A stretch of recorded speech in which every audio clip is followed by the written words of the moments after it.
Hai Andika, guys di video kali ini kita akan membahas sebuah laptop gaming entry level yang pakai prosesornya Intel dengan harga yang cukup terjangkau. Karena kan banyak yang beranggapan pokoknya laptop apapun, pokoknya ada stiker Intel dengan warna biru, kalau yang 10th Gen sekarang warnanya putih, itu pasti mahal. Sebenarnya enggak, tergantung vendor yang membuat laptop tersebut.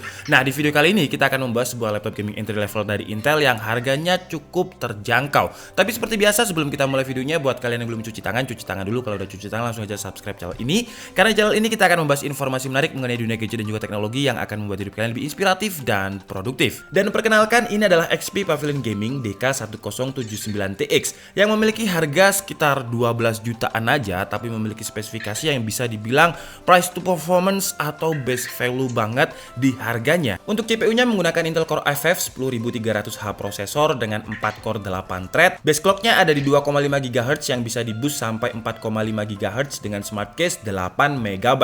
Intel Core i5 10th Gen 10300H ini juga sudah memiliki teknologi yang namanya Intel Speed Shift Technology, atau dia bisa dengan sangat cepat di frekuensi tertingginya. Ibaratnya sama seperti mobil listrik lah, atau mobil Tesla lah, kita sebut aja merek. Jadi ketika digas dia itu langsung cos gitu, langsung tak. Jadi nggak usah masukin persneling dulu, langsung ada di frekuensi tertingginya. Kemudian fitur lain yang paling saya suka dari prosesor Intel adalah Intel QuickSync, dimana itu sesuai banget dengan kebutuhan saya, yang kebetulan saya itu suka editing dengan software Adobe Premiere Pro. Dengan adanya Intel QuickSync ini, proses encoding dan juga decoding itu akan lebih cepat dan juga lebih optimal. Kemudian untuk fitur lain yang mungkin kalian juga udah pada tahu, namanya adalah Intel Hyper Threading, dimana prosesor akan bekerja lebih efisien karena bisa menggandakan jumlah core-nya dalam mengeksekusi beberapa thread atau instruksi secara bersamaan. Untuk fitur lain sebenarnya banyak banget, dan kalau saya jelaskan satu persatu durasinya bakal panjang. Contohnya ada Intel Thermal Technologies, kemudian ada Intel Optane. Ya, kalian bisa pelajari sendirilah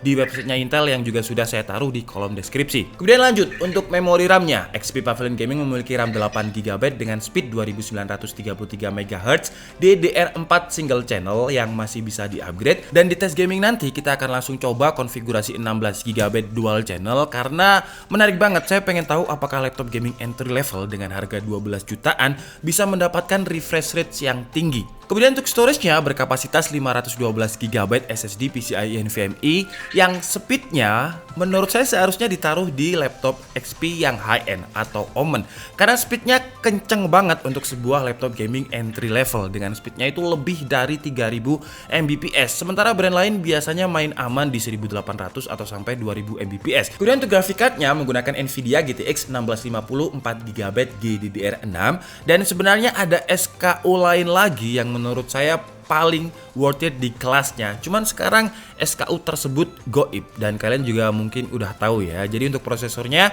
sama, SKU tersebut menggunakan Intel Core i5 10300H, tapi untuk graphic card-nya menggunakan RTX 2060 dengan harga SRP-nya itu sekitar 15,9 jutaan aja, dan menjadikannya laptop dengan prosesor Intel plus RTX 2060 termurah 15,9 juta. Sayangnya saya udah pesen di mana-mana, udah cari di mana-mana, nggak ada. Bahkan kalau misalkan harganya naik 16 juta pun saya mau beli, cuman barangnya emang lagi goib atau lagi nggak ada. Jadi ya kita bahas dulu yang ada lah. Toh selisihnya sekitar 2,5 juta, ini sekitar 12,5 juta harganya. Jadi sebelum ini goib juga kita bahas dulu. Kemudian dari segi layar juga udah menarik banget nih, karena di harga 12,5 juta layarnya sudah memiliki refresh rate seperti laptop gaming yang mahal, 144Hz refresh rate. Tapi untuk part lain ya masih entry level dengan 250 brightness nits dan 60% sRGB. Tapi layar 144Hz refresh rate di harganya yang 12,5 juta ini menurut saya udah bisa dibilang BBJS price to performance base value banget lah, dan cocok banget buat kalian yang gamers suka bermain game kompetitif, terutama game FPS yang butuh refresh rate yang tinggi ketika bermain game. Kalau untuk desainnya masih memiliki ciri khas XP Pavilion Gaming banget lah, dengan warna dominan hitam dengan aksen berwarna hijau. Keyboardnya pun juga single LED backlit berwarna hijau, sampai tombol powernya yang memisah dengan keyboard ini pun juga memiliki lampu berwarna hijau.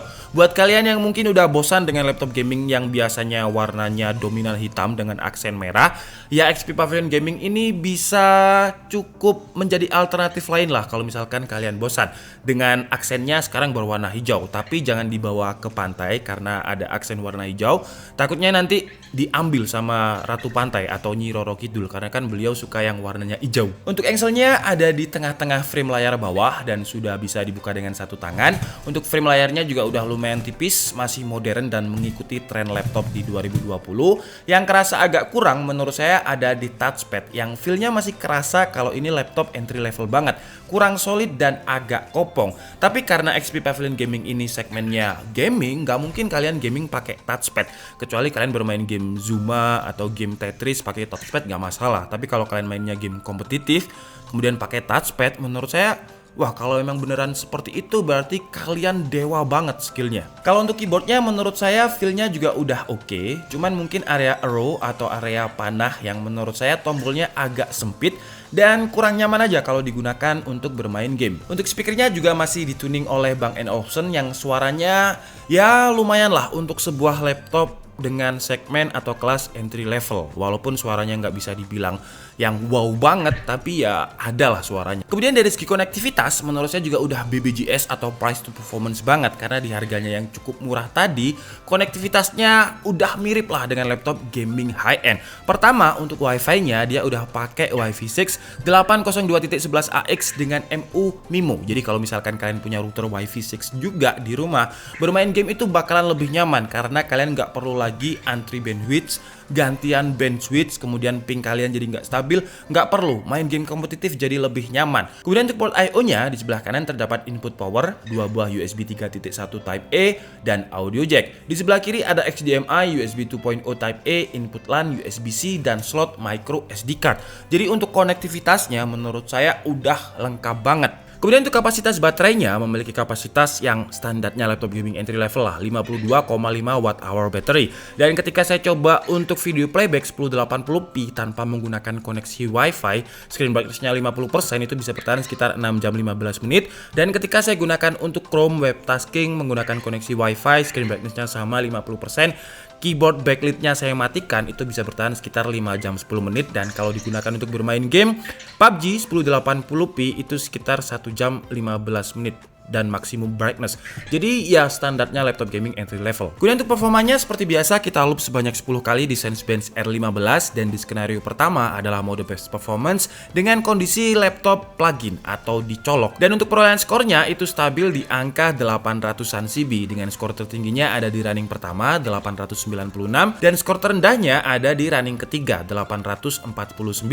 Tapi kalau untuk suhu temperaturnya ketika kita stress test sebanyak 10 kali ini cukup dingin dengan suhu max load-nya itu ada di 87 derajat Celcius. Kemudian di skenario kedua tetap modenya best performance di power window-nya, tapi sekarang laptopnya tidak kita colok jadi on battery dan hasilnya masih stabil di kisaran 700-an CB. Jadi performanya tidak turun secara signifikan walaupun kondisi laptopnya tidak dicolok. Kemudian lanjut ke benchmark 3D Mark menggunakan driver Skydiver mendapatkan skor 25.000 dan di Verstrike mendapatkan skor 8.676.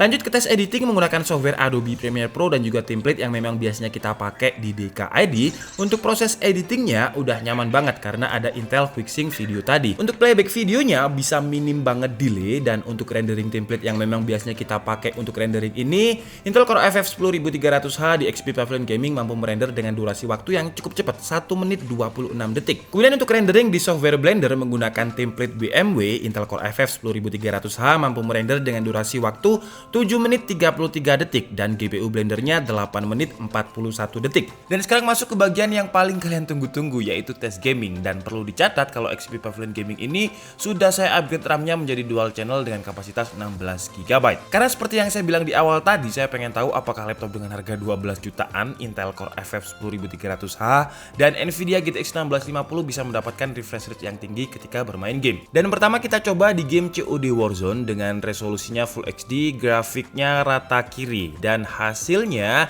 mendapatkan average FPS sekitar 80 sampai 90 FPS. Jadi layarnya yang 144 Hz nggak terlalu mubazir atau nggak terlalu percuma lah, karena masih mendapatkan average ya sekitar 90 FPS. Dan yang menarik kalau kalian lihat dari tadi, untuk GPU dan juga GPU-nya itu dingin banget, tidak pernah ada di atas 90 derajat Celcius. Kemudian lanjut ke game FPS dan juga game kompetitif lainnya yang lagi rame dimainkan saat ini, yaitu Valorant.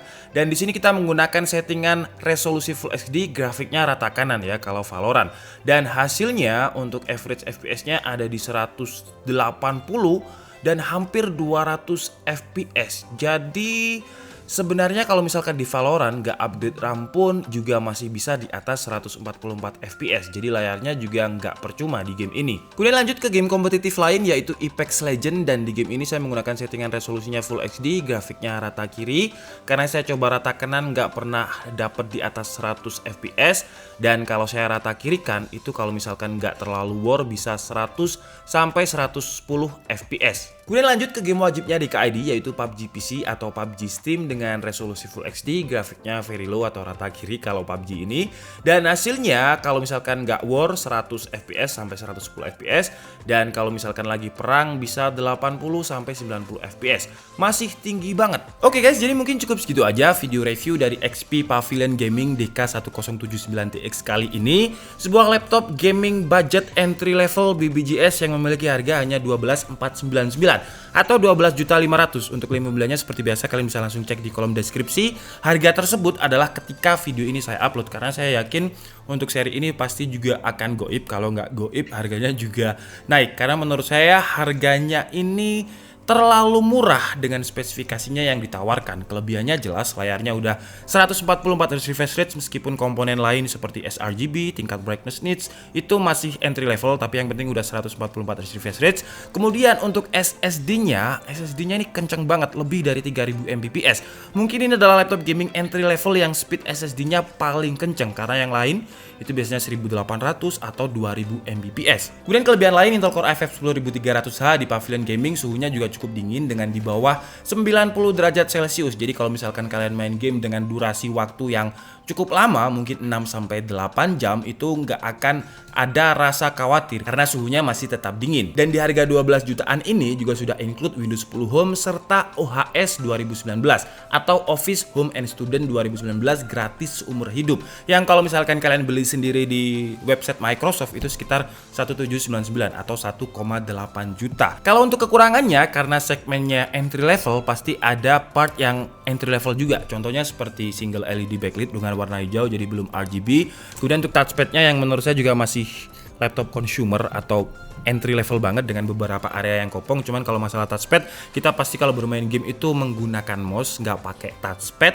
Dan kekurangan lain ya layarnya. Jadi layarnya keuntungannya adalah 144 Hz, tapi kekurangannya 250 nits dan belum 100% sRGB. Tapi kembali lagi, mengingat harganya yang udah murah, jadi ya sebenarnya bukan kekurangan, itu adalah hal wajar. Oke, jadi mungkin cukup segitu aja video kita kali ini. Saya minta maaf kalau ada kesalahan dalam penyampaian informasi. Seperti biasa kalian bisa mengkoreksinya di kolom komentar. Saya Andika Setiabudi and see you on the next video. Bye bye.